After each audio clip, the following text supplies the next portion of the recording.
Bismillahirrahmanirrahim. Assalamualaikum warahmatullahi wabarakatuh.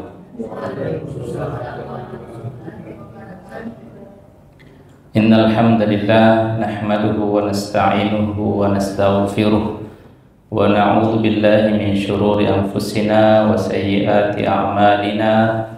Man yahdihillahu fala mudilla lahu wa man yudlilhu fala hadiya lahu. Asyhadu an la ilaha illallah wahdahu la syarika lah wa asyhadu anna Muhammadan abduhu wa rasuluh. Allahumma shalli ala Muhammadin wa ala alihi wa ashabihi wa man tabi'ahum bi ihsanin ila yaumiddin, amma ba'd. Hadirin Bapak Ibu rahimakumullah, senantiasa tentunya kita kembali memanjatkan rasa syukur kita kepada Allah Subhanahu wa Ta'ala atas karunia, atas kenikmatan yang tak henti-hentinya Allah limpahkan, Allah berikan kepada kita semua. Begitu juga salawat dan salam senantiasa pula kita curahkan kepada Rasulullah sallallahu alaihi wasallam, karena beliaulah yang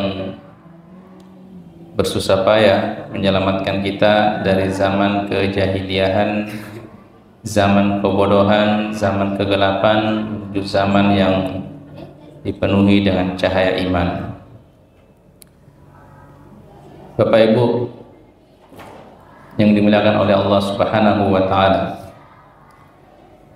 jadi insyaallah pada malam hari ini kembali kita melanjutkan pembahasan kita pada kitab Fiqhul Muyassar, yang mana kita masih berada pada pembahasan terkait tentang sholat berjamaah.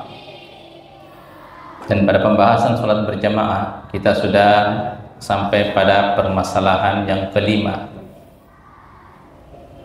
may yu'dzaru bitarkil jamaah. Siapa saja yang itu boleh meninggalkan jamaah karena ada uzur, ya. Siapa saja yang boleh meninggalkan jamaah karena ada uzur. Pada pertemuan sebelumnya kita sudah membahas terkait tentang bagaimana Rasulullah Sallallahu Alaihi Wasallam itu sangat menganjurkan sholat berjamaah. Jadi Rasulullah Sallallahu Alaihi Wasallam begitu menganjurkan kita umatnya untuk dalam melaksanakan sholat 5 waktu itu kita menunaikannya dengan berjamaah di masjid. Sampai pada titik Rasulullah berkeinginan untuk membakar rumah-rumah yang di dalamnya ada laki-laki, ya, tapi tidak ke masjid untuk menunaikan sholat berjamaah. Sampai pada titik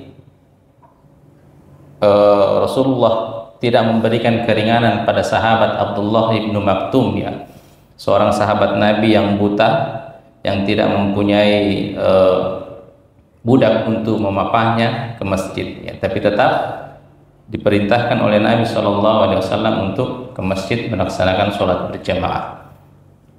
Jadi itu diantara mengapa anjuran sholat berjamaah itu begitu ditekankan.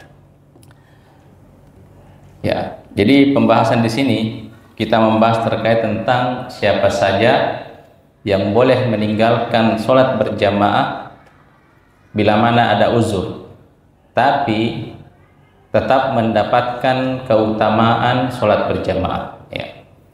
Jadi diantara kemurahan Allah Subhanahu wa Ta'ala, bila mana seorang hamba itu istiqomah melakukan suatu amal soleh, ya, istiqomah menjaga suatu amal soleh tertentu, kemudian suatu ketika dia sakit, ya, suatu ketika dia safar, atau suatu ketika dia terhalangi, ya, untuk melaksanakan atau menunaikan amal ibadah yang rutin dia jaga, maka itu dia tetap akan mendapatkan pahala meskipun tidak melaksanakannya, ya, terhalang untuk melaksanakannya, ya. Karena Allah tahu bahwasanya hambaku ini andaikan dia tidak uzur, dia tidak berhalangan, pasti akan melakukan amal ibadah tersebut, ya. Jadi itulah pentingnya mengapa kita istiqomah untuk melakukan suatu amal tertentu atau memperbanyak amal ibadah dan menjaganya, dan kita istiqomah melaksanakannya. Karena di suatu ketika kita berhalangan untuk melaksanakannya, seperti berhalangan hadir untuk sholat berjamaah, berhalangan untuk membaca Al-Quran, maka itu dengan kemurahan Allah, Allah tahu, ya, dan Allah tetap akan memberikan kita pahala sebagaimana kita melaksanakan amalan tersebut, meskipun kita berhalangan untuk melaksanakannya. Penulis Hafizahullah Ta'ala mengatakan, yu'darul muslimu bitarkil jama'ati fil ahwali taliyah. Jadi seorang muslim itu diberi uzur, ya, untuk meninggalkan sholat berjamaah pada hal-hal tertentu. Yang pertama, al-maridu maradan yalhaquhu minhu masyaqqah law dhahaba ilal jamaah, ya. Seorang yang sakit, yang mana bila mana dia mau pergi atau hendak pergi sholat berjamaah, itu akan mendapatkan kesulitan, ya, untuk pergi ke masjid karena penyakitnya itu, ya. Liqaulihi ta'ala subhanahu wa ta'ala laisa 'alal a'ma haraju wala 'alal a'raji haraju wala 'alal maridi haraj, ya. Tidak ada dosa bagi orang yang buta, tidak ada dosa bagi orang yang pincang, dan tidak ada dosa bagi orang yang sakit. Nah, sebenarnya ayat ini terkait tentang jihad, ya. Waliannahu sallallahu alaihi wasallam lamma maridha takhallaf 'anil masjid. Demikian juga karena Nabi sallallahu alaihi wasallam ketika sakit itu beliau tidak atau meninggalkan salat berjamaah, ya. Wa qala, dan beliau berkata, murru Abu Bakrin falyusalli bin nas. Jadi ketika beliau sakit dan tidak hadir salat berjamaah, maka beliau mengatakan, perintahkan Abu Bakar untuk mengimami manusia sholat, ya. Waliqaulihi Abdullah bin Mas'ud radhiyallahu anhu, sebagaimana juga ucapan Abdullah bin Mas'ud radhiyallahu anhu, walaqad ra'aituna wa ma yatakhallafu anha illa munafiqin qad 'alima nifaqu aw marid, ya.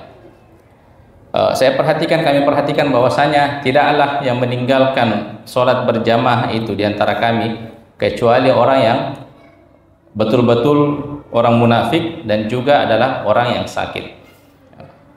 Jadi biasanya kalau ada di antara sahabat itu yang tidak ke masjid melaksanakan sholat berjamaah, maka hanya ada dua kemungkinan. Dia adalah orang munafik atau dia orang tersebut sakit sehingga tidak melaksanakan sholat berjamaah, ya. Bapak Ibu rahimakumullah. Jadi di antara yang diberikan uzur oleh syariat untuk tidak melaksanakan sholat berjamaah adalah orang yang sakit, ya, orang yang sakit. Tapi sakit apa, ya? Jadi dalam fikih sakit itu berbeda-beda, ya. Beda fikih sakit terkait tentang ibadah puasa, beda fikih sakit terkait tentang ibadah sholat, ya. Ada yang sakit itu diberikan uzur, ya, terhalangi untuk dia tidak melaksanakan berjamaah di masjid. Tapi dalam hal puasa tidak boleh, ya, tetap dia melaksanakan puasa. Contoh misalkan ada orang itu yang sakitnya bisul, ya. Ya, kalau orang bisul biasanya di lututnya, ya, atau di kakinya itu akan menyusahkan dia untuk sholat berjamaah di masjid, ya. Tapi adapun puasa, ya, itu tidak efek, ya. Yang namanya sakit bisul kalau ibadah puasa, ya, tidak ada efeknya, ya, tidak ada efeknya terkait tentang kemampuan dia untuk menunaikan ibadah puasa, ya. Atau dia tidak sakit, ya, makanya disebutkan di sini wa kadzalika al-khaifu hudusul marad, ya, li'annahu fi ma'na. Dia tidak sakit, ya, tapi dia takut kalau misalnya dia pergi sholat berjamaah itu akan membuat dia sakit, ya. Contoh misalnya di orang itu alergi dingin, ya, alergi dingin, dan ini misalnya di puncak musim dingin, ya. Bila mana orang itu memaksakan untuk ke masjid sholat berjamaah, maka itu sebagaimana pengalamannya yang pernah dia alami, maka dia akan sakit seketika pulang dari masjid. Maka di posisi seperti itu, maka orang tersebut mendapatkan uzur untuk tidak melaksanakan sholat berjamaah di masjid. Ya. Dalam istilah fikih disebutkan al-maridun muwatta, ya, marid yang sakit yang diprediksi akan merasakan sakit bila mana dia memaksakan untuk melakukan ibadah tertentu. Itulah diantara diberikannya uzur untuk tidak melaksanakan sholat berjamaah. Kemudian yang kedua, al-mudafi'u ahadul akhbathain aw man bihadratit ta'am muhtaj ilaih. Ya. Di hadis Aisyah marfu'an, la salata bihadratit ta'am wala huwa wa huwa yudafi'ul akhbathain. Ya. Tidak ada salat bagi orang yang sudah terjamunya makanan, dan tidak ada salat bagi orang yang sedang menahan buang hajat. Ya. Jadi diantara yang kondisi seseorang itu berhalangan diberikan uzur untuk tidak melaksanakan sholat berjamaah adalah orang yang kepepet, ya, buang air, ya, entah itu buang air kecil atau buang air besar, ya. Jadi meskipun dia paham bahwasanya jika dia pergi buat BAB dulu, tentu pasti akan ketinggalan sholat berjamaah. Tapi itu tidak mengapa, ya. Itu termasuk orang yang mendapatkan uzur untuk tidak melaksanakan sholat berjamaah, ya. Karena Bapak Ibu rahimakumullah, dalam sholat itu, ya, ada yang namanya ruh sholat, ada yang namanya ruhnya sholat, ya. Seseorang itu tidak akan mendapatkan kesempurnaan sholat bila mana ruh sholatnya itu bermasalah, ya. Di antara ruh sholat itu ada dua. Yang pertama ikhlas, ya, karena Allah Ta'ala, dan yang kedua adalah khusyuk. Dan yang kedua adalah khusyuk, ya. Jadi sholat itu ada zohirnya dan ada batinnya. Zohirnya itu adalah semacam fikih yang kita pelajari, gerakan-gerakannya, bacaan-bacaannya, ya. Adapun ruhnya, ya, itu adalah khusyuk dan ikhlas lillah Ta'ala, ya, ikhlas karena Allah Ta'ala. Jadi diantara yang menghalangi seseorang bisa khusyuk melaksanakan sholat itu salah satunya adalah dia sholat tapi dalam keadaan juga menahan buang air, ya, atau menahan buang air, ya. Jadi itu dimakruhkan, ya. Bahkan diperbolehkan baginya untuk tidak memaksakan ke masjid sholat berjamaah. Tuntaskan dulu buang airnya, ya. Bila mana dia bisa mendapati sholat berjamaah setelah menuntaskan buang airnya, maka alhamdulillah, ya. Adapun bila mana dia tidak mampu mengejar sholat berjamaah, ya, karena untuk menuntaskan melepaskan hajatnya untuk ke WC, maka insyaallah Ta'ala dia tetap akan mendapatkan keutamaan berjamaah, ya, keutamaan berjamaah. Makanya agama kita itu sebagaimana hadis Nabi, innama bu'itsu li hanafiyatil sam'ah, sesungguhnya saya diutus itu bukan untuk memberatkan umat, ya, memberatkan umat. Agama Islam itu mudah, insyaallah, fleksibel, ya. Jadi itu jangan kita memaksakan bila mana karena takut kehilangan jamaah, tapi akhirnya dia menahan buang airnya, itu akan menghilangkan ruh sholatnya dan akan menghilangkan kesempurnaan daripada pelaksanaan sholatnya. Karena tentu akan terganggu kekhusyuannya untuk melaksanakan sholat sambil menahan buang air. Begitu juga ketika Nabi mengatakan la sholata bihadratit ta'am, ya, tidak ada sholat bagi orang yang sudah di hadapannya sudah ada makanan, ya, sudah dijamu oleh makanan. Tapi disebutkan di sini muhtajun ilai, ya. Tapi bukan sekadar makanan itu sudah ada di depan kita, ya. Tergantung keinginan kita, ya, seberapa besar keinginan kita untuk memakan makanan tersebut, ya. Meskipun makanan sudah tersedia, ya, sudah terhidang, ya, tapi kitanya mungkin belum terlalu berhajat terhadap makanan tersebut, ya, mungkin masih agak kenyang, ya, maka itu tetap lebih utama adalah tetap melaksanakan sholat berjamaah terlebih dahulu, ya. Dan Nabi itu menyebutkan ini itu di hadapan penduduk Madinah, di hadapan para sahabat. Dan kondisi para sahabat dahulu itu yang namanya makanan itu sesuatu yang jarang ditemui, ya, sesuatu yang jarang ditemui, ya.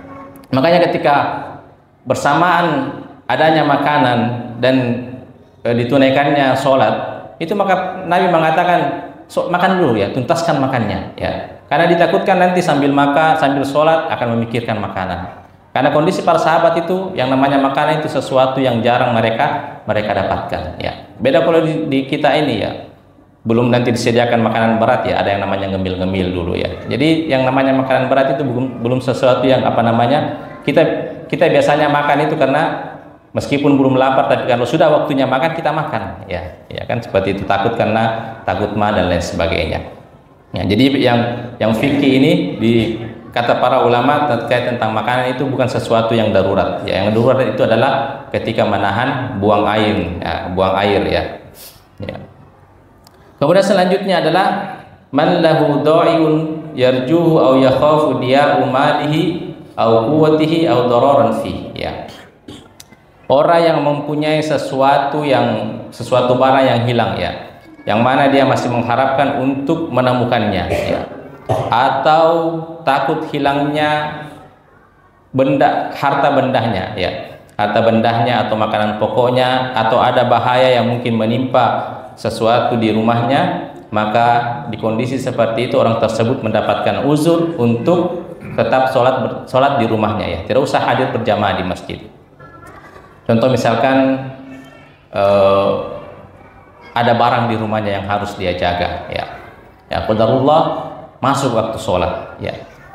Bila mana dia meninggalkan rumahnya untuk ke masjid sholat, ditakutkan barang tersebut akan kemalingan ya, atau kecurian ya.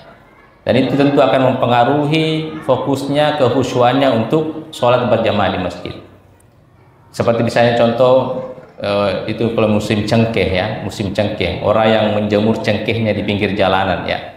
Itu biasa kalau musim cengkeh itu marak ya, marak pencurian cengkeh yang dijemur di jalanan ya. Bila mana tidak ada orang lain yang menjaga cengkehnya dan qadarullah bertepatan dengan masuknya waktu sholat ya, maka di posisi seperti itu dia sholat di rumahnya saja ya, sholat di rumahnya saja tanpa harus memaksakan untuk berangkat ke masjid melaksanakan sholat berjamaah ya. Atau misalkan dia hanya berdua dengan anaknya ya, anak kecil, takut ada sesuatu terjadi apa-apa bila mana dia meninggalkan anaknya untuk sholat berjamaah ke masjid melaksanakan sholat berjamaah, atau misalnya memaksakan untuk mengikutkan anaknya sholat berjamaah di masjid, tapi takutnya nanti anaknya itu tidak bisa diatur ya, tidak bisa ditegur dan akan menyebabkan keributan di masjid. Nah, tentunya mengganggu kekhusyuan jamaah yang lain dalam melaksanakan sholat, maka dia sebaiknya sholat di rumahnya saja ya, sholat di rumahnya saja ya. Di kondisi-kondisi seperti itulah menurut para ulama diberikan uzur untuk tidak melaksanakan sholat berjamaah ya. Sebagaimana kata Nabi SAW ya, la sholata liman sami'an nida ya illa bil uzur ya. Man sami'an nida falam ya'tihi fala sholata lahu illa min uzur ya. Barang siapa yang mendengarkan azan ya, kemudian tidak mendatanginya, artinya tidak ke masjid untuk sholat berjamaah, maka tidak ada sholat baginya kecuali orang itu mendapatkan, kecuali dia dalam keadaan uzur ya, berhalangan, uzur syar'i yang membuatnya dia tidak bisa ke masjid untuk melaksanakan sholat berjamaah ya. Ya. Kemudian husulul adza bi matarin wa wahlin wa thalgin wa jalidin aw rihin baridatin syadidatin balilah mudlimah ya. Mendapatkan gangguan atau mendapatkan kesulitan itu disebabkan karena hujan ya. Karena hujan, karena turunnya salju, karena angin kencang ya di malam yang begitu dingin ya. Kondisi-kondisi seperti itu maka tidak dipaksakan untuk atau diberikan uzur untuk melaksanakan sholat berjamaah di masjid. Sebagaimana hadis Rasulullah SAW, Rasulullah ya'murul muadzin idza kanat lailatin baridah dzata matrin ya. Nabi itu menyuruh muadzin ya, bila mana di malam yang dingin kemudian angin kencang ya, agar muadzin itu mengatakan Allah shollu fir rihal ya, hendaklah kalian sholat di rumah-rumah kalian ya, di rumah-rumah kalian. Jadi kalau tadi yang terkait tentang ketakutan atas diri seseorang ya, Kalau sekarang adalah dia mendapatkan kesulitan atau mendapatkan halangan terkait dari jalan yang akan dia lalui untuk ke masjid, ya. Misalnya jalanannya becek, ya. Seseorang misalnya yang tinggal di daerah perkebunan, ya, habis hujan deras, ya, berhenti hujan, tapi jalanannya itu becek, ya, maka dia tidak perlu memaksakan untuk sholat berjamaah di masjid, ya. Ataupun hujan, ya, hujan yang bagaimana sih sehingga kita dibolehkan untuk sholat di rumah, ya, atau tidak dipaksakan untuk sholat berjamaah di masjid. Hujan yang itu kita menahan diri untuk keluar, ya, dalam kondisi normal, ya. Misalkan kita mau keluar pergi beli makanan, tiba-tiba hujan, ya, pasti kita biasanya menunggu reda dulu, ya. Kecuali kalau dalam kondisi mendesak atau darurat, ya, meskipun hujan deras, kalau ada urusan darurat itu pasti kita hantam juga, ya, tetap kita hantam. Tapi di kondisi normal, ya, hujannya itu yang kita punya urusan, tapi urusannya tidak mendesak sehingga kita tidak memaksakan untuk keluar, ya, maka di hujan seperti itu, ya, ukurannya seperti itu, maka barulah seseorang itu diberikan uzur untuk tidak sholat berjamaah di masjid, ya. Bukan sekadar hujan, ya. Kalau sekadar gerimis-gerimis, karena biasa kita masih bisa jalan, ya, jalan pelan-pelan untuk ke masjid, ya. Jadi nanti muazin itu baru boleh ketika azan mengatakan sallu fi rihalikum atau sallu fi buyutikum, ya, ketika sudah mengucapkan asyhadu an la ilaha illallah, asyhadu an la ilaha illallah, asyhadu anna muhammadar rasulullah, asyhadu anna muhammadar rasulullah, baru mengatakan sallu fi buyutikum, ya. Itu di kondisi hujan sebagaimana saya katakan tadi, hujan yang menahan kita untuk keluar dalam keadaan urusan yang normal, ya, bukan urusan yang mendesak, ya.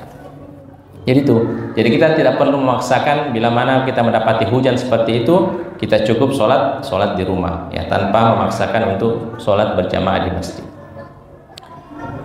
Kemudian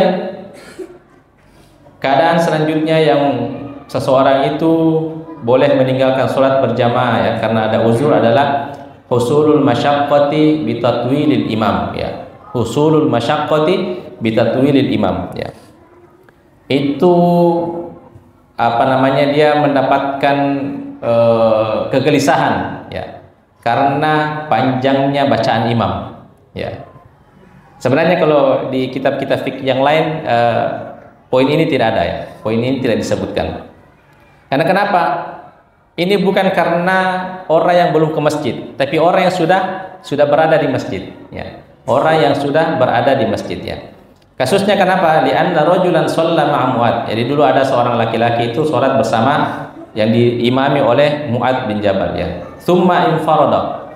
Kemudian ketika dia sholat bersama imam, ya, ketika imam yang menjadi Mu'ad yang menjadi imam, karena panjangnya bacaannya, maka dia melepaskan diri, memisahkan diri dari jamaah. Fa shalla wahdahu lamma tawwala Mu'ad. Kemudian dia sholat sendiri karena panjangnya bacaan daripada Mu'ad. Falam yunkiru alaihi sallallahu alaihi wasallam hina akhbara. Dan Nabi tidak mengingkari ketika dikabarkan. Jadi kasus ini hadis panjangnya daripada kasus ini. Jadi dulu Mu'ad bin Jabal itu tinggal di suatu kampung, ya, tapi dia selalu ke masjid Nabawi untuk sholat bersama Rasulullah sallallahu alaihi wasallam, ya. Setelah selesai sholat bersama Rasulullah sallallahu alaihi wasallam, ya, di Masjid Nabawi, Mu'ad pulang ke kampungnya, ya. Mungkin tidak terlalu jauh dari Masjid Nabawi. Tapi masjid di kampungnya itu imamnya belum datang, ya. Dan belum dilaksanakan sholat Isya, ya. Pada saat itu sholat Isya. Kan sholat Isya itu sunnahnya memang boleh diundur waktunya, ya. Diundur waktunya. Dan jamaah melihat Mu'adz, ya, muridnya Rasulullah sallallahu alaihi wasallam, dan memanggil Mu'adz, ya, sini, ya, mengimami kita, ya, mungkin imamnya berhalangan. Maka Mu'adz mengimami mereka, ya. Mu'adz kan pemuda yang bersemangat. Maka Mu'adz sholat dengan membaca suratul Baqarah, ya. Sholatnya membaca suratul Baqarah, ya. Dan ternyata di antara jamaah ada laki-laki yang dia masih punya urusan, ya, tapi tetap ke masjid untuk melaksanakan sholat berjamaah agar tidak ketinggalan keutamaan daripada sholat berjamaah, ya. Tapi karena laki-laki ini, pemuda ini masih punya urusan, ya, dan ternyata ketika Mu'adz yang menjadi imam itu membaca suratul Baqarah, ya, panjang bacaannya, ya. Jadi jamaah itu sudah nunggu lama, ya, ketika muat yang imam bacaannya panjang lagi ya, bacaannya dengan pakai suratul Baqarah, akhirnya pemuda itu memisahkan diri ya, bukan berpindah dari tempatnya, tapi muat masih dalam keadaan masih membaca suratul Baqarah, pemuda itu langsung ruku sendiri ya, ruku, kemudian melanjutkan sholatnya sampai selesai. Dia sudah selesai, tapi sholat jamaah pada saat itu belum selesai dilaksanakan ya. Nah, setelah sholat berjamaah, ada jamaah yang mengatakan melapor sama muat tadi ada pemuda ya yang berpisah dari jamaah ya. Kemudian apa kata muat? Oh, orang itu munafik ya, munafik, tidak apa namanya, tidak tahan ya sholat berlama-lama ya. Akhirnya ucapannya muat itu ya mengatakan dia munafik sampai ke telinga pemuda tersebut ya, sampai ke pemuda tersebut ya. Muat ingin melapor kepada Nabi dan pemuda itu juga ingin melapor kepada Nabi. Akhirnya tersengaja mereka bertemu di hadapan Nabi SAW ya. Kemudian diceritakanlah begini. Maka Mu'ad bin Jabal itu ditegur oleh Rasulullah. Afatan ya Mu'ad, apakah kau ingin menimbulkan fitnah wahai Mu'ad ya? Kalau sholatlah, kalau ketika engkau memimpin sholat ya, maka sholat yang bacaan sholatnya itu sederhana ya, sederhana. Misalnya kalau sholat isya ya cukup membaca surah An-Naba ya, An-Naba itu masih sederhana ya. Tapi kalau masih ada jamaah ketika imamnya membaca surah An-Naba tapi masih memisahkan, berarti makmumnya itu yang bermasalah ya, bukan imamnya ya. Seperti itu. Jadi itu ya, makanya di kitab-kitab fikih itu poin ini tidak disebutkan ya. Jadi kalau misalnya kita mendapatkan kasus seperti itu ya, kita punya hajat misalkan kita mau ke Makassar nih ya, ke Makassar atau kita mau ke daerah dan ternyata sudah mobil sewa yang biasa kita tumpangi itu sudah menunggu ya, dan ternyata kita sudah terlanjur sholat berjamaah misalkan seperti itu, dan bacaan imamnya begitu panjang ya, sampai takutnya nanti meninggalkan kita, maka kita boleh memisahkan diri dari jamaah ya. Artinya bukan berpindah dari tempat, tapi cukup kita ruku duluan ya. Kita niatnya memisahkan diri dari jamaah, itu boleh ya, tentu di kondisi-kondisi tertentu ya. Bukan karena wah ini imamnya baca Al-Bayyinah ya, harusnya Al-Ikhlas saja ya. Padahal Indonesia lawan Bahrain sudah main ini ya.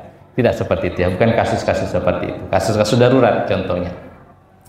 Bapak Ibu yang dirahmati Allah Subhanahu wa taala ya. Kemudian khaufun fawatir rifqati fis safar ya, lamma fi dzalika min shighali qalbihi idan tadhara al jamaah aw dakhala fiha makhafata dia wa fawatir rifqatihi ya. Takut tertinggal oleh rekan-rekan perjalanannya ya, rekan-rekan yang mana mereka sama-sama dalam perjalanan ya. Karena bila mana dia memaksakan untuk atau menunggu sholat berjamaah, itu tentunya nanti akan ketinggalan ya. Kalau yang ini bisa kita contohkan, misalnya kalau kita ke daerah ya, seperti saya katakan tadi, kita ke daerah kemudian kita hanya memakai mobil umum ya, mobil misalnya bus ya, kan bus itu biasanya mampir di rest area ya, di rest area itu cukup buang air kecil, cukup makan, dan qadarullah masuk waktu sholat ya, masuk waktu sholat. Nah, bila mana kita memaksakan untuk sholat berjamaah, takutnya nanti kita dalam keadaan sholat, hati kita juga disibukkan memikirkan, jangan-jangan mobilnya sudah berangkat ini ya. Kondisi seperti itu jangan memaksakan untuk sholat berjamaah, cukup sholat sendiri saja ya, sholat sendiri saja, karena kita tidak bisa mengatur supir karena bukan hanya kita yang menjadi penumpang ya, banyak penumpang yang lain yang mungkin tidak terlalu atau misalnya mendesak ya dalam perjalanan seperti itu. Ya, di kondisi seperti itu kita jangan memaksakan untuk menunggu ditunaikannya sholat berjamaah, karena khawatir nanti kita akan ditinggal oleh bus yang telah kita tumpangi ya. Kemudian adalah ayyakuna qaribuhu fi siyaqil maut ya, wa habba ayyakuna mahu yulakkinuhu syahada wa nahwu dzalik fayu'dharu bi tarkil jamaah li ajli dzalik. Kita punya seseorang itu punya kerabat yang sudah dalam keadaan sakaratul maut ya, yang sudah dalam keadaan sakaratul maut, dan dia sangat ingin ya mendampingi kerabatnya tersebut yang dalam keadaan sakaratul maut dan mentalkinkan ya, untuk senantiasa mengucapkan kalimat talqin sebelum ajal datang menjemput ya. Dan khawatirnya bila mana dia meninggalkan kerabatnya tersebut yang sudah dalam keadaan sakaratul maut untuk memaksakan sholat berjamaah, nanti dia bisa tidak mendapati kerabat yang tersebut meninggal dunia, ya. Jadi misalnya kita punya kerabat, ya, atau orang tua misalkan, atau saudara yang sudah dalam keadaan sakaratul maut, ya, kita ingin mendampinginya, menemaninya melewati proses sakaratul maut itu, apalagi sambil ingin mengharapkan dia mengucapkan kalimat terakhirnya adalah kalimat la ilaha illallah, maka di posisi seperti itu kita boleh untuk tidak melaksanakan atau pergi sholat berjamaah, ya. Sholat berjamaah ditakutkan karena masih itu kembali terkait tentang ruhnya sholat, terkait dengan khusyuknya sholat. Mungkin akan susah baginya untuk khusyuk, ya, sholat, sedangkan pikirannya memikirkan keluarganya yang sedang dalam keadaan sakaratul maut, ya, seperti itu. Kondisi seperti itu, maka kita tetap dianjurkan oleh para ulama untuk mendampingi, ya, sambil mentalkinkan, ya, mengucapkan, di sampingnya senantiasa mengucapkan la ilaha illallah. Diharapkan keluarga kita itu meninggal dalam keadaan husnul khotimah dan kalimat terakhirnya adalah kalimat la ilaha illallah, ya. Sebagaimana kata Nabi sallallahu alaihi wasallam, man akhiru kalamihi la ilaha illallah dakhalal jannah. Barang siapa yang ucapan terakhirnya adalah kalimat la ilaha illallah dakhalal jannah, maka dia masuk surga, ya. Jadi itu, ya, Bapak Ibu yang dirahmati Allah Subhanahu wa taala, di antara hal-hal yang membolehkan seseorang itu tidak melaksanakan sholat berjamaah di masjid, ya, diberikan uzur, ya. Meskipun dia mendapatkan uzur, mendapatkan halangan untuk tidak melaksanakan sholat berjamaah di masjid, insya Allah Ta'ala dia tetap akan mendapatkan pahala keutamaan sholat berjamaah, ya. Sebenarnya saya katakan tadi, ya, orang itu senantiasa menjaga sholat berjamaah, ya, pokoknya setiap waktu, ya, dia sholat berjamaah di masjid. Tapi suatu ketika dia berhalangan, ya, suatu ketika dia sakit, suatu ketika dia safar, suatu ketika dia dalam mendapatkan halangan seperti tadi, ya, harus sudah mau ke masjid tapi tiba-tiba mau kebelet, ya, ke WC, ya, maunya ke masjid tapi ternyata dia harus menjaga anak dan lain sebagainya. Meskipun dia tidak sholat berjamaah di masjid, maka dia tetap akan mendapatkan pahala sebagaimana dia sholat berjamaah di masjid, ya. Karena sebelumnya dia berusaha menjaga selalu sholat berjamaah di masjid, ya. Makanya Bapak Ibu yang dirahmati Allah Subhanahu wa taala, mumpung kita ini masih diberikan kesehatan, ya, lutut kita, ya, belum goyang-goyang untuk jalan ke masjid, ya, dia panaloda ututa, ya, masih kuat, ya, kita melaksanakan sholat berjamaah di masjid, ya. Nah, itu karena suatu kita tidak tahu, ya, mungkin tiba-tiba kita nauzubillah stroke, ya, atau menyebabkan kita sudah tidak sanggup lagi ke masjid karena sakit, maka insya Allah Ta'ala kita tetap akan mendapatkan pahala keutamaan sholat berjamaah meskipun kita sudah tidak hadir di masjid untuk sholat berjamaah, ya. Karena Allah tahu ini hambaku, andaikan tidak sakit, ya, pasti dia pergi sholat berjamaah di masjid, ya. Begitu juga dengan amalan-amalan soleh lainnya, ya. Mumpung Allah masih menyehatkan mata kita, ya, mata kita masih sanggup untuk membaca Al-Quran, ya, dengan melihat mushaf langsung, ya, kita rutinkan, ya, setiap hari ada saja entah 1 juz atau setengah juz atau 1/4 juz kita membaca Al-Quran, ya. Nanti kalau misalnya di hari tua, ya, mata kita sudah katarak, ya, sudah rabun, sudah tidak sanggup lagi untuk membaca Al-Quran, nah, selama kita menjaga setiap hari rutin kita membaca Al-Quran ketika mata kita masih sehat, dan ketika di waktu tua sudah tidak sanggup lagi untuk membaca Al-Quran, maka kita tetap akan mendapatkan pahala sebagaimana kita membaca Al-Quran, ya. Karena itu Allah tahu, ya, hambaku ini andaikan matanya masih sehat, pasti dia akan masih tetap menjaga atau rutin membaca Al-Quran, ya. Kita berusaha menjaga, merutinkan sholat sunnah duha, ya, atau sholat sunnah tahajud, ya, karena suatu ketika kita sakit, suatu ketika kita dalam keadaan safar, kita tetap akan mendapatkan pahala itu semua, selama dengan syarat sewaktu kita dalam keadaan waktu luang, sewaktu kita masih sehat, kita menjaga amalan-amalan itu semua, ya. Syaratnya itu, ya, syaratnya itu. Makanya di hadis Nabi mengatakan idza maridul abdu aw safara kutiba lahu ma kana ya'malu sahihan aw muqiman, ya. Jika seorang hamba itu sakit atau dalam keadaan safar, ya, meskipun Nabi hanya menyebutkan sakit atau dalam keadaan safar, tapi boleh dikiaskan dengan uzur-uzur yang lainnya, halangan-halangan yang lainnya.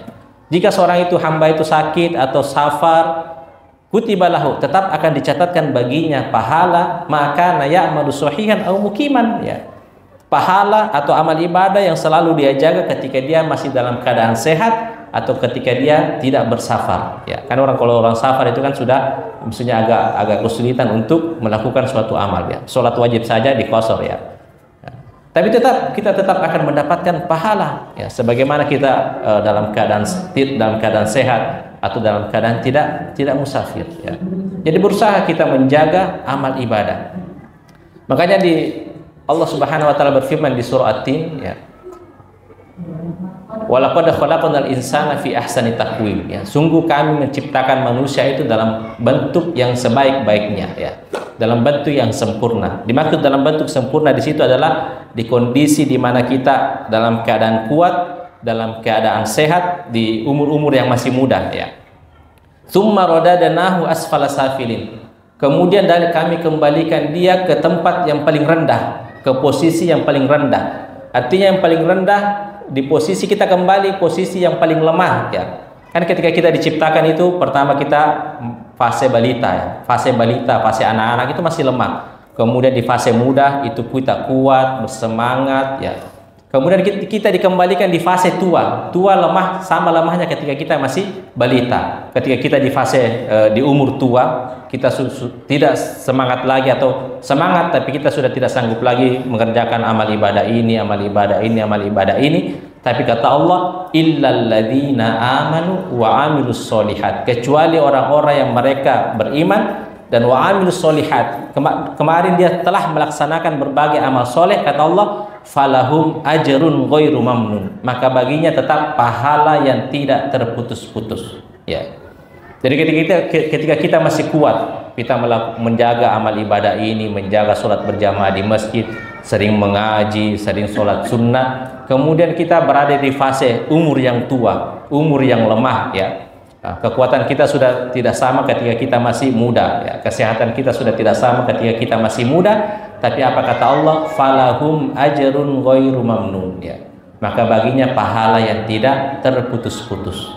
Tidak terputus-putus meskipun kita sudah tidak sholat berjamaah di masjid, meskipun kita sudah tidak sanggup lagi untuk mengaji karena mata sudah katarak, ya. Tapi kata Allah tetap akan mendapatkan pahala sebagaimana amal ibadah yang dulu dia jaga ketika masih sehat, ketika masih kuat, ya. Jadi itu Bapak Ibu sekalian, ya. Jadi mumpung ketika kita tidak punya uzur halangan, kita hadir sholat berjamaah di masjid, ya. Nah, maka ketika hujan, kita diberikan uzur untuk tidak sholat, tapi kita tetap mendapatkan keutamaan sholat berjamaah. Ketika ada halangan-halangan yang seperti itu, yang sebagaimana kita sebutkan tadi, ya. Bapak Ibu yang dirahmati Allah Subhanahu wa taala, ya. Kemudian al-mas'alatus sadisah, ya. Betul. 1 menit lagi, oh ya. Jadi insyaallah taala kita lanjutkan di pertemuan selanjutnya. Jadi masih ada 2 permasalahan terkait tentang sholat berjamaah. Ya, yang pertama adalah hukum mengulang sholat berjamaah bila mana jamaah yang pertama itu sudah dilaksanakannya dan tiada perinciannya. Jadi ada jamaah itu ketika jamaah yang utama sudah dilaksanakan, apakah masih boleh melaksanakan sholat berjamaah lagi setelahnya? Itu ada perinciannya dan ada perbedaan pendapat para ulama. Kemudian juga terkait tentang seseorang yang sholat sunnah, dalam keadaan sholat sunnah ternyata qomat sudah dikumandangkan, apa yang harus dia lakukan. Insyaallah kita akan bahas di pertemuan selanjutnya. Mudah-mudahan ada manfaatnya. Subhanakallahumma bihamdik asyhadu an la ilaha illa anta astaghfiruka wa atubu ilaik, ya. Bila mana ada pertanyaan kecuali dari Pak Ketua, ya silahkan. Ya, alhamdulillah tadi sudah kita dengarkan pembahasan mengenai sholat berjamaah yang terkhusus tentang udzur-udzur kita dibolehkan untuk tidak mengikuti sholat berjamaah di masjid.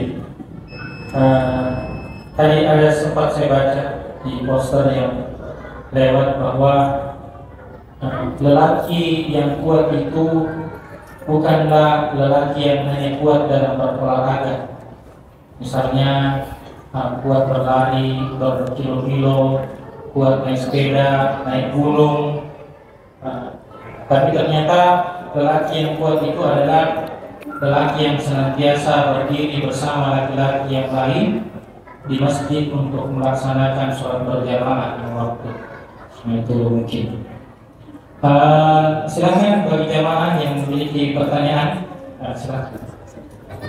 Tidak sebagai mereka. Oh, nah, karena supaya yang dengar, yang lain dengar juga.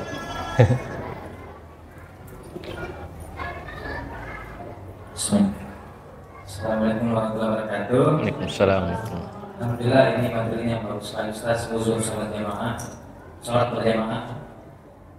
Ini ada pertanyaan Ustaz tentang uzur itu kalau tiba-tiba mau buang air kecil atau air besar. Iya. Nah, sebenarnya bagaimana ini Ustaz kalau kita kadang mau pergi sholat berjamaah biasa detik-detik terakhir Ustaz mungkin. Iya. Mungkin dengan malu azan begitu. Saya biasa waktu 10 menit aman. Iya. Tiba-tiba mau kawan baru datang, baru bisa sakit perut. Iya. Apa gara-gara karena tertunda-tunda tadi terus pergi ke sholat ke masjid begitu? Akhirnya di rumah ini ya, kamu ini buang air atau ada gangguan. Iya. Tiba-tiba mungkin itu hujan mungkin juga. Seharusnya tadi kalau berangkat memang ini belum di hujan. Nah, ditunda, hujan ini mungkin apa yang salah atau bagaimana solusinya? Iya. Waalaikumsalam warahmatullahi wabarakatuh. Ya. Ya, karena memang seringnya seseorang itu ketika sudah mau melaksanakan sholat ini ya, tiba-tiba ada rasa was-was ya. Seperti seakan-akan dia sudah buang angin ya, seakan-akan dia sudah buang angin, akhirnya berwudu lagi, selesai berwudu dia merasakan kayak buang angin lagi, batal lagi ya, wudu lagi ya. Kalau kondisi seperti itu maka jangan dihiraukan ya, karena memang di salah satu hadis Nabi SAW itu syaitan itu akan senantiasa meniup lubang pantat kita. Jadi seakan-akan kita merasakan buang angin padahal tidak. Ya, akhirnya kita tersibukkan untuk selalu bolak-balik ke pergi berwudu ya. Gitu. Selama kita tidak mendengarkan suara ya, tidak mendengarkan suara dan tidak mencium bau kata Nabi, maka jangan dianggap bahwasanya kita itu batal wudu tak ya, itu batal. Itu hanya was-was dari setan ya, seperti itu. Tapi kalau posisi kasusnya tadi yang sakit perutnya ya. Nah, sakit perutnya dan kadang itu juga terjadi di akhir hari di detik-detik kita ingin melaksanakan sholat ya. Kalau memang dia rasakan betul-betul sakit perutnya itu dia sendiri yang bisa ukur ya. Ketika sakit perutnya dan memang betul ada yang mau keluar ya, maksudnya mau betul-betul memang mau buang air besar, maka tunaikan ya. Jangan merasa khawatir dengan tertinggalnya sholat berjamaah ya, tunaikan. Karena ditakutkan nanti ketika dia sholat, dia tersibukkan dengan sholat sambil menahan buang air besar ya, itu tersibukkan. Bahkan di kondisi seseorang itu sudah sholat, jangankan sebelum sholat, orang itu sudah sholat tapi masih di awal-awal sholat ya, masih 1 rakaat, misalnya dia sholat isya, masih 1 rakaat, tiba-tiba dia merasakan ingin buang air besar, maka dia harus meninggalkan sholat ya. Dia harus meninggalkan sholat untuk menunaikan hajatnya tersebut ya. Kecuali kalau misalnya sudah di rakaat terakhir atau misalnya sudah ruku misalnya di rakaat terakhir, maka usahakan ditahan baru setelah itu menyelesaikan sholat. Kalau dia masih bisa menahannya ya tanpa harus buang angin ya, silakan ditahan. Tapi kalau masih di awal-awal, maka anjuran para ulama itu lebih baik untuk meninggalkan dan menunaikan hajatnya terlebih dahulu ya. Kemudian dia bagaimana tadi ya? Tadi karena katanya sering menunda-nunda, akhirnya baru nanti mau pergi ke masjid ternyata sudah hujan ya, sudah hujan.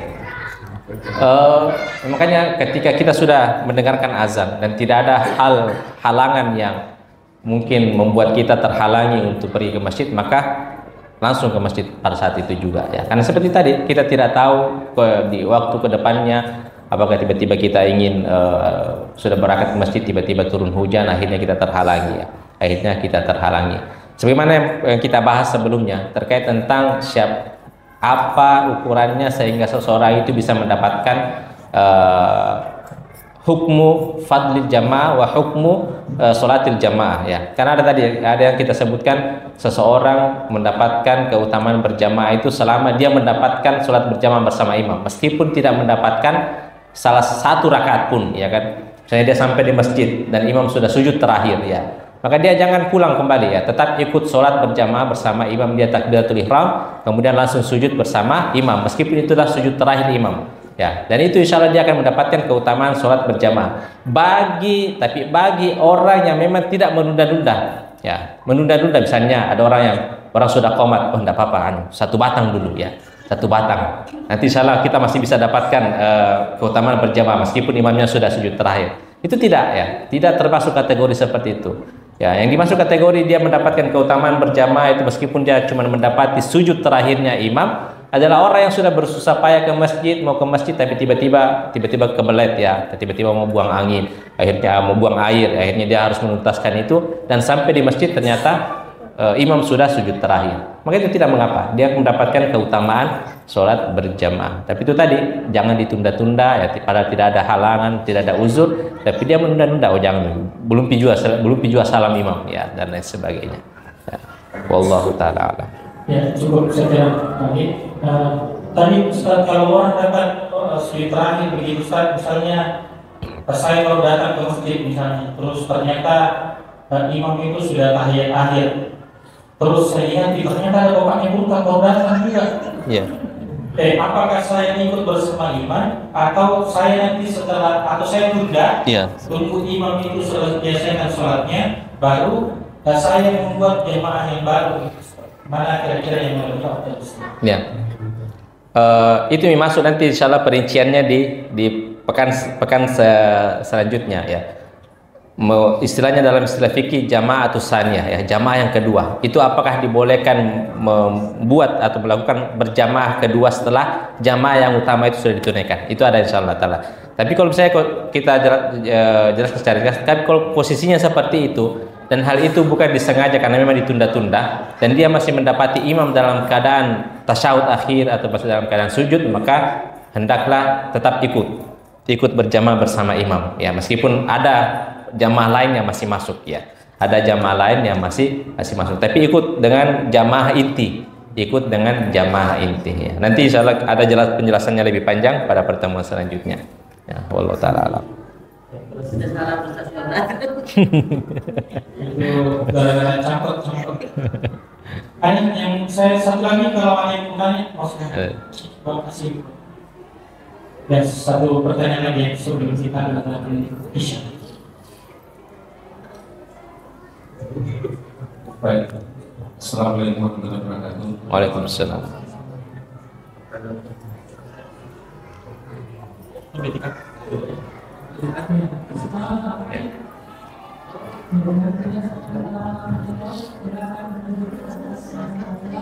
Yang ingin saya tanyakan Pak Ustaz, ini terkait masalah sholat berjamaah. Apakah sholat berjamaah di masjid itu sama dengan pahalanya kita harus sholat berjamaah di rumah? Ya. Kemudian yang kedua, apakah banci ini bisa menjadi imam sholat berjamaah sama? Oh, banci ya. Iya. Ya. Apakah ketika kita melaksanakan sholat berjamaah di rumah itu sama keutamaannya ketika kita sholat berjamaah di masjid ya? Sholat berjamaah di masjid ada keutamaan-keutamaan tertentu yang mana itu kaitannya kita tidak dapatkan bila mana seseorang itu sholat berjamaah di rumah ya. Contoh misalnya seorang yang senantiasa berada di masjid itu malaikat akan senantiasa mendoakan ya. Kemudian juga orang yang menunggu dalam keadaan menunggu ke masjid itu senantiasa mendapatkan pahala sebagaimana dia melaksanakan sholat. Intinya ada hal-hal keutamaan berjamaah itu yang kaitannya hanya ketika kita berada di masjid. Tapi kalau secara umum sholatnya, maka secara umum dalil daripada umumnya Nabi SAW yang mengatakan sholatul jamaati afdalu min sholatil fadhi bisabain wa syirina darajah ya. Sholat berjamaah itu lebih utama daripada sholat sendirian perbandingannya dengan 27 derajat. Maka kata para ulama meskipun dia sholat berjamaah di rumah ya, Tapi harus dikondisikan dulu ya, kenapa dia melakukan sholat berjamaah di rumah, kenapa tidak di masjid ya. Bila mana dia ya, sebagaimana halangan-halangan yang kita sebutkan tadi ya, yang kita sudah sebutkan satu persatu ya, dan dia betul-betul dia berhalangan untuk ke masjid sholat berjamaah. Kemudian dia katakan daripada kita sholat sendirian di rumah, maka kita sholat berjamaah bersama keluarga. Maka di kondisi seperti itu, insya Allah Taala dia mendapatkan keutamaan sholat berjamaah, yaitu perbandingannya 27 derajat. Ya, tidak sekedar melaksanakan sholat berjamaah, misalnya orang sholat berjamaah di masjid, ya, tidak ada halangan, tapi dia sholat berjamaah di rumah juga. Ya, maka kata para ulama, dia tidak tergugurkan pahala sholat berjamaahnya. Itu hanya terhitung sholat sendirian, karena tidak ada halangan baginya. Orang sholat berjamaah di masjid, ya, dia sholat berjamaah juga di rumah, dan tidak ada halangan yang menghalanginya untuk seharusnya dia sholat berjamaah di masjid. Wallahu taala alam. Ya. Ya, saya kira cukup Bapak Ibu sekalian ya mengenai kajian kita pada malam hari ini. Dan yang bertanya ini sudah cukup karena mobil juga masuk juga waktu isya. Intinya mungkin bagi laki-laki jaga sholat berjamaah untuk masih sehat-sehat, akan ada waktunya nanti mau ke masjid dan ternyata kesehatan sudah menghalangi kita. Sekiranya cukup, subhanallah wa bihamdik, la ilaha illa anta, astaghfiruka wa atubu ilaik. Assalamualaikum warahmatullahi wabarakatuh.